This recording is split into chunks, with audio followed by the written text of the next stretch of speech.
15 अक्टूबर 2023 Hezbollah एक के बाद एक कई मिसाइल फायर करता है।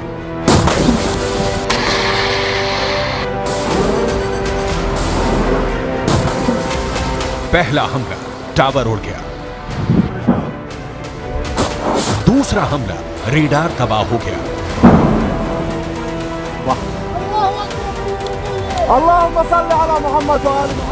तीसरा हमला, एक और अड्डा तहस नहस हो गया।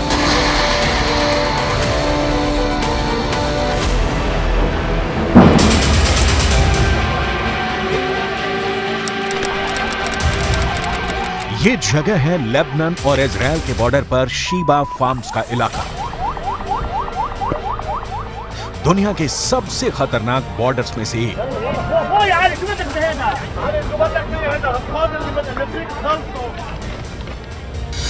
और यहां बने हैं इजराइल के 5 बहुत ही खतरनाक अड्डे। अड्डा नंबर 1, अड्डा नंबर 2, अड्डा नंबर 3, अड्डा नंबर 4, अड्डा नंबर 5। ये जगह गोलान की पहाड़ियों के उत्तर में है और यहाँ पहाड़ों की ऊंचाई 1500 मीटर तक है। नीचे लेबनान का इलाका और यहीं से अटैक लॉन्च किया गया। इस ग्राफिक से समझ सकते हैं इस इलाके की टोपोग्राफी। कौन कहां मौजूद है, कौन सा इलाका किसके पास है।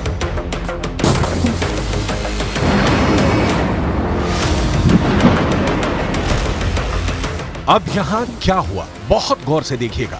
यहां लेबनान के इलाके में हिजबुल्लाह का पूरा कंट्रोल है और उसने निकाली 3 बहुत ही खतरनाक एंटी टैंक मिसाइल और मल्टी बैरल रॉकेट लॉन्चर। ये मिसाइल ईरान से सप्लाई की जाती रही है और ऐसी मिसाइलों का हिजबुल्लाह के पास बहुत बड़ा जखीरा है।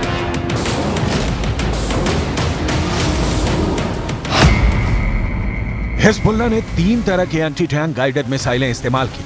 ये है कॉर्नेट, इसकी रेंज 5 किलोमीटर तक है। ये रूस की मिसाइल है, लेकिन अब ईरान इसका देसी वर्जन देहलाविया तैयार कर चुका है और ऐसी बहुत सी मिसाइल अब हिजबुल्लाह के पास है। दूसरी है BGM-71 टो एंटी टैंक गाइडेड मिसाइल। रेंज है 3.5 किलोमीटर। यह अमेरिका में बनी मिसाइल है, लेकिन अब इसकी नकल ईरान तैयार कर रहा है और इसने हिजबुल्लाह को सप्लाई की है। तीसरी है 85 कॉनकोर्स, रेंज 4 किलोमीटर। यह भी रूस ने बनाई है और अब ईरान में ये तोसान नाम से तैयार की जा रही है। तीनों मिसाइल बहुत ही घातक हैं और जिस तरह से इन्होंने इजराइल के अड्डे उड़ाए हैं, उससे ये बात साबित हो जाती है। हिजबुल्लाह का दावा है कि उसने ये हमला लेबनान में इजराइल के हमले के जवाब में किया। इजराइल के हमले में एक पत्रकार की मौत हुई है, जबकि कई घायल हुए हैं। इस वीडियो में देखा जा सकता है कि कुछ पत्रकार घायल हालत में हैं और पास ही एक गाड़ी जल रही है। इजराइल पर इस हमले का आरोप लगा है।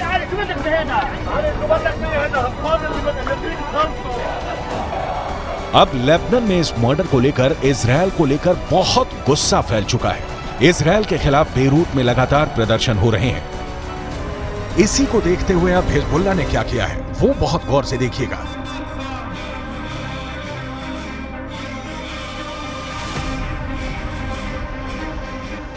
सबसे पहले इजराइल का अड्डा नंबर 1 शतुला इलाके में बने इस अड्डे पर हिजबुल्लाह ने किया पहला हमला। हिजबुल्लाह ने कॉर्नेट मिसाइल से अटैक किया, जो सीधा जाकर इजराइल का एक टावर उड़ा देती है। हिजबुल्लाह की ये रेंज देखकर इजराइल के कैंप में खलबली सी मच गई, क्योंकि निशाना भी बिल्कुल सटीक लगा और टावर पूरी तरह से तबाह हो गया।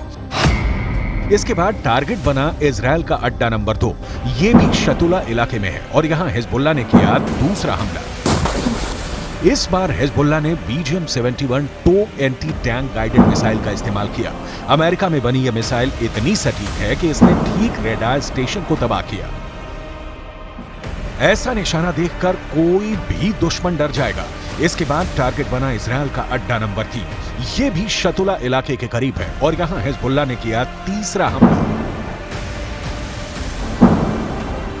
इस बार हिजबुल्लाह ने concourse anti tank guided missile fire की। रूस की ये वायर गाइडेड मिसाइल भी इजराइल के एक ठिकाने को खत्म कर देती है।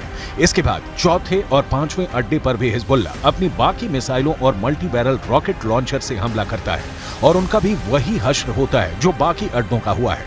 हिजबुल्लाह का दावा है कि इन हमलों में इजराइल को भारी नुकसान हुआ है और उसके कई सैनिक भी मारे गए हैं।